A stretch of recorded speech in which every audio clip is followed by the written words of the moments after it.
Mbadanga.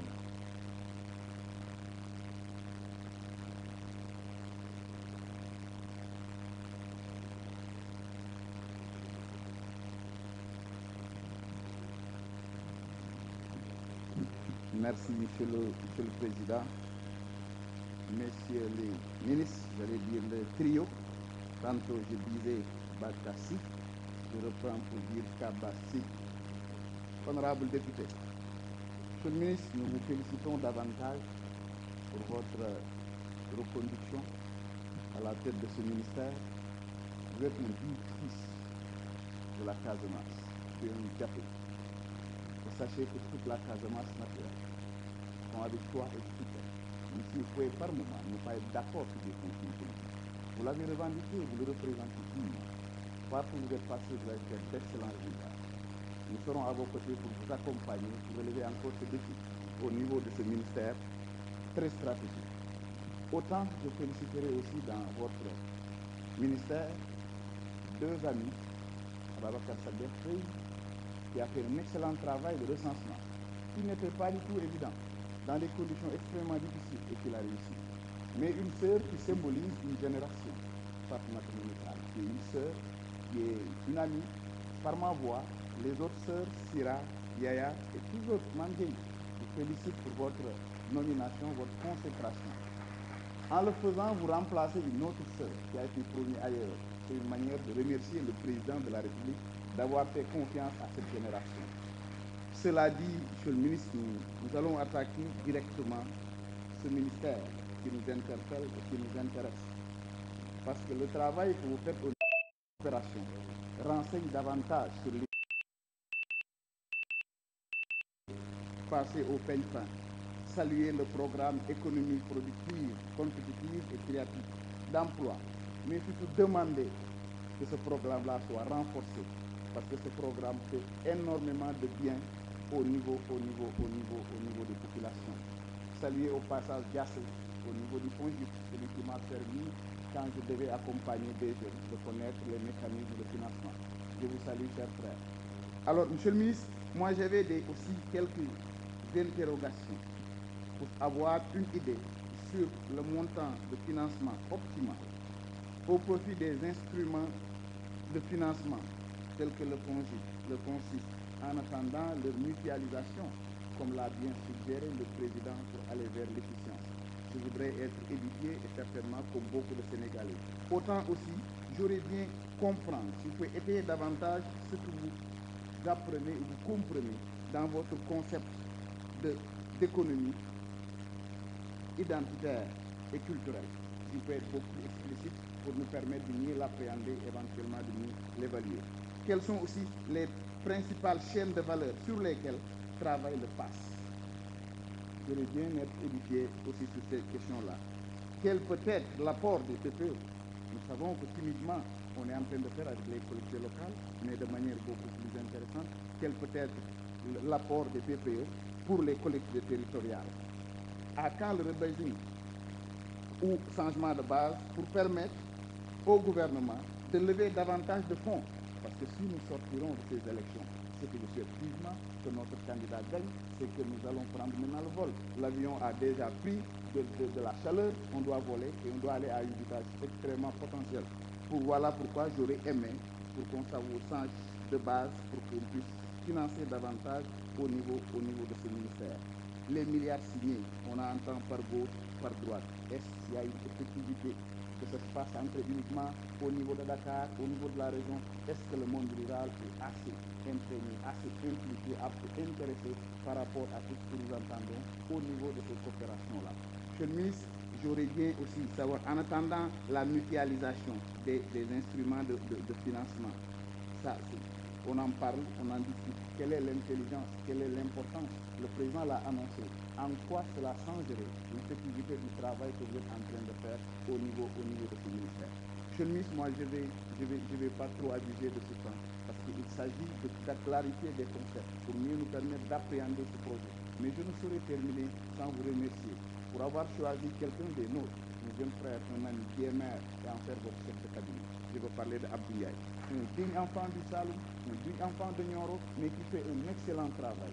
En le faisant, comme l'a fait le président de la République, vous donnez une chance à cette jeunesse d'apprendre et de comprendre l'État. Parce que la finalité de la gestion étatique, c'est le mieux-être des populations. Ça ne se fait pas dans l'improvision, ça s'apprend. Et vous êtes en train de préparer les jeunes en faisant du learning by doing pour leur permettre de mieux appréhender le plan Sénégal émergent qui transcende les régimes, qui transcende les présents, mais qui positionne le Sénégal vers l'émergence et vers le développement. Nous vous encourageons et vous invitez davantage à laisser plus d'importance sur l'économie verte, la coopération verte. Avec ce qui s'est fait avec le BRT, avec l'énergie propre, quelle est la place de l'économie verte au niveau de votre budget, au niveau de votre programmation. Je vous inviterai aussi à développer la coopération avec le Sud, notamment le Brésil, où nous avons beaucoup de similitudes au plan climat, mais aussi beaucoup d'opportunités qui, malheureusement, la destination n'étant pas directe, pose énormément de problèmes pour pouvoir fructifier ces relations-là. Sinon, je vous souhaite bon vent et bonne suite pour la mission. Je vous remercie de votre aimable attention. Merci, chers collègues. La parole est à notre collègue Samba Dan, pour 4 minutes. Fatou Bey, la suivante.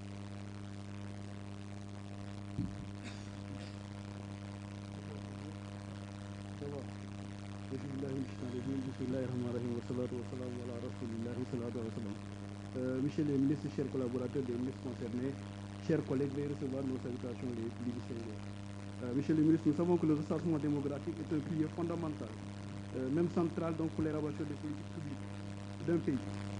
Par conséquent, des données démographiques aussi dans la planification économique et sociale. Monsieur le ministre, les résultats préliminaires du 5e recensement général de la population et de l'habitat de l'année 2023 ont été publiés, car l'ANSD a noté une augmentation de la population de 18 032 473 habitants, soit un taux d'accroissement naturel de 2,9% par an. Ce taux reste inchangé de 2002 à 2023.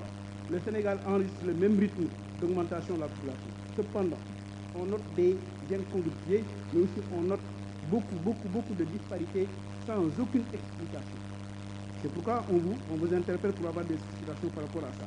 Ces dernières sont notées dans des départements comme le vôtre, comme le département de Ziguinchor, d'où la population passe de 248 625 habitants en 2013 à 274 563 en 2023, soit un taux naturel de 2% par an. Sur 10 ans, ce département n'a augmenté que de 26 298 habitants, soit 2630 habitants par an. Ce qui est paradoxal.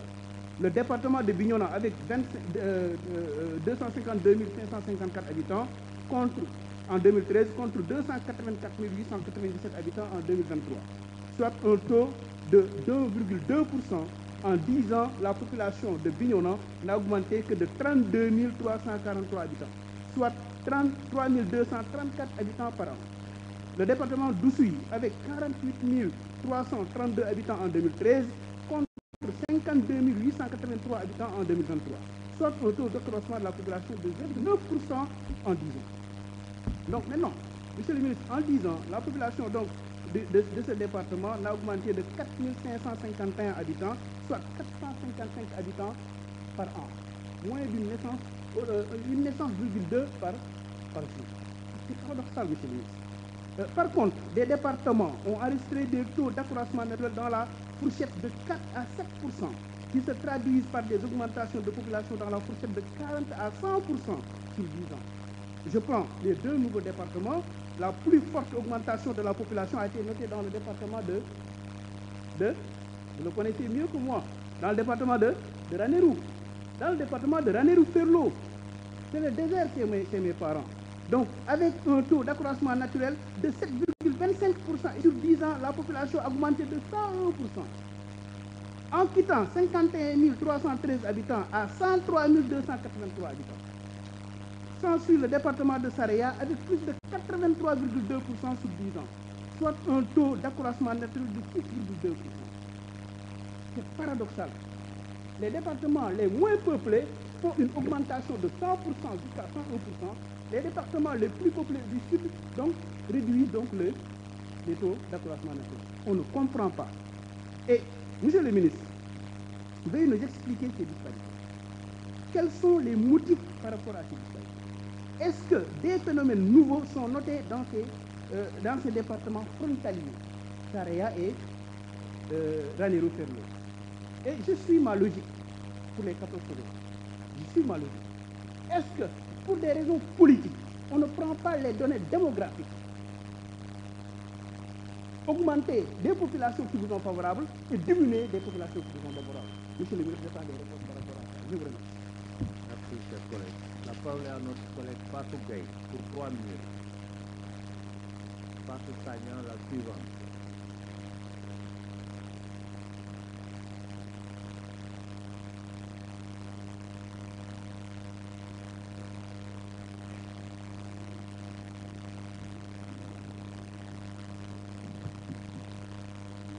Asalaamaaleykum. Le temps est assez court. Je salue tout le monde sans oublier personne. Monsieur le ministre,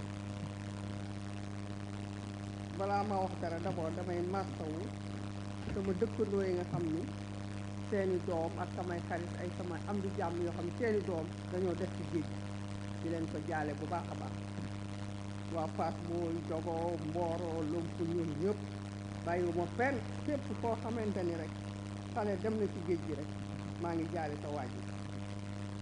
Monsieur le ministre, da ngeen a war a gën a jàppale xale yi parce que xale yi yaakaar naa ni dañu amoon yaakaar xëy na yaakaar bu xaw a naxtaay peut-être que leen ngi góorgóorlu di def mais war ngeen leen gën a jàppale matériel de pêche yi accord de pêche yi nga xamante ni presque géej gi amatul dara yooyu yëpp war ngeen ko xoolaat ba nga xamante ni xale yi lii ñuy def ñu bàyyi ko parce que jooyloo nañu fuñ toll ñu jooyloo seen waajur te metti na dama bëggoon aussi ci kaw loolu dafa am ay xale yoo xamante ni ay jeunes lañu ñu am jom di créer entreprise yu ndaw di ci liggéey kon xale yooyu war ngeen leen a appuyer parce que koo ci gis bu créer dara tey bu subaa dina mën a embaucher ñaar gannaaw suba mu embaucher bu yàggee mu créer benn entreprise boo xamante ni vraiment dina mën a jàppale boppam ñu jàppale jeunes yi bu ñuy wax économie